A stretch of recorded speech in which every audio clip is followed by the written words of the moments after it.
எல்லாருக்கும் வணக்கம். எல்லாருக்கும் வணக்கம். இந்த சுமாரான கதையை கேட்க வந்த எல்லாருக்கும் சூப்பரான காலை வணக்கம். இருங்க, இந்த வீடியோ எண்டுல ஒரு சூப்பரான கதை இருக்கு. நல்லா என்ஜாய் பண்ணி அதை கேளுங்க.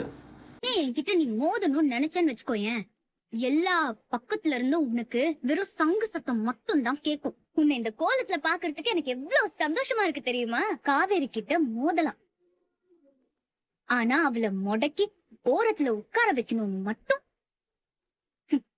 என்னைக்குமே நினைக்காத. புரியுதா சு? டே விஜய், முதல்ல இந்த வெண்ணிலாவ இங்கிருந்து அனுப்புற வழிய பாரு. இவளை வீட்டுக்குள்ள வச்சிருக்கிறது என் மடியில நெருப்ப கட்டிட்டு இருக்கிற மாதிரி இருக்கு. ஆமாடா விஜய், முதல்ல இந்த பொண்ணுக்கு ஒரு வழி பண்ணணும். இவளை எங்கேயும் வச்சுட்டு இருக்க முடியாது. ஏற்கனவே நம்ம பட்டதெல்லாம் போதும்ப்பா. புரியுது தாத்தா. வெண்ணிலாவோட மாமா வந்துட்டோம். நம்ம ஏற்கனவே பேசின மாதிரி வெண்ணிலாவோட ஃபியூச்சருக்கு ஏதாவது செட்டில்மெண்ட் கொடுத்து அவளை மாமா கூட சேஃபா ஊருக்கே அனுப்பிச்சு வச்சிடலாம். ஐயா, உள்ள வரதுக்கு யோசனையா இருக்கு தம்பி.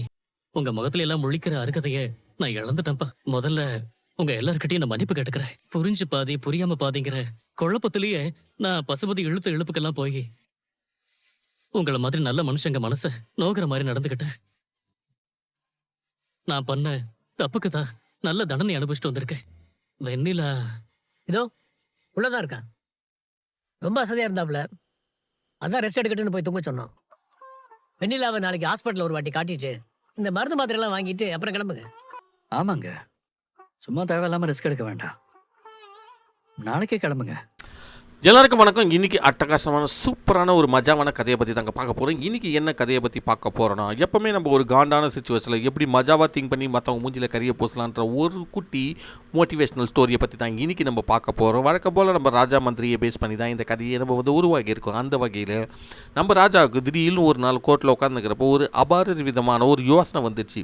யாருன்னா என் தாடியை பிடிச்சி ஈத்தா அவங்களுக்கு என்ன தண்டனை கொடுக்கலாம் அப்படின்றத கோர்ட்டார்கிட்ட கேட்குறப்ப நம்ம மற்ற மந்திரியார்கள்லாம் எழுந்து மன்னா அவனை தலைகீழாக தொங்க விட்டு கண்ணில் மிளகா பொடி போட்டுடலாம், அவனை படுக்க விட்டு யானையை அப்படியே இங்கிட்டுக்கு அங்கிட்டுக்கு மெதிக்க வைக்கலாமண்ணா அப்படின்ட்டு ஒவ்வொரு தண்டனையை சொல்கிறப்ப உடனே நம்ம மந்திரியார் டக்குன்னு யோசித்து உங்கள் தாடியை யாருன்னா பிடிச்சி ஈத்து அவங்களுக்கு நீங்கள் இனிப்பு கொடுப்பீங்க மன்னா அப்படின்னு சொல்கிறப்படே இவனுக்கு என்னென்ன வழக்கம் போல் எதனா பைத்தியக்காரனா ஆகிட்டானா அப்படின்னு சொல்கிறப்ப நம்ம மன்னர் லைட்டாக சிரிச்சிட்டு ஆஹா நம்ம மந்திரி வழக்கம் போல் புத்திசாலித்தனமாக ஒரு பதிலை வச்சுருக்க போகிறான். என்னன்னா சொல்கிறேன், என் தாடியை பிடிச்சி ஈத்து அவனுக்கு நான் இனிப்பு கொடுப்பானா, எப்படி கொடுப்பேன் அப்படின்னு சொல்கிறப்ப இந்த உலகத்திலே உங்கள் தாடியை பிடிச்சி இருக்கிற தைரியம் இருக்கிற ஒரே ஆள் யார் சொல்லுங்கள்?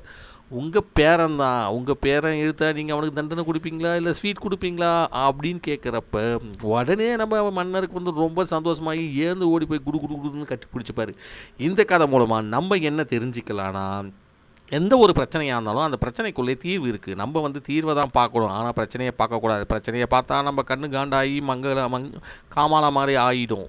அதனால் எந்த ஒரு பிரச்சனையும் ஒவ்வொரு வேங்கல்லையும் இருந்து நம்ம பார்க்குறப்ப அதுக்கான சொல்யூஷன் நமக்கு கண்டிப்பாக கிடைக்கும். இந்த கதை உங்களுக்கு பிடிச்சிருக்கோன்னு நினைக்கிறேன்.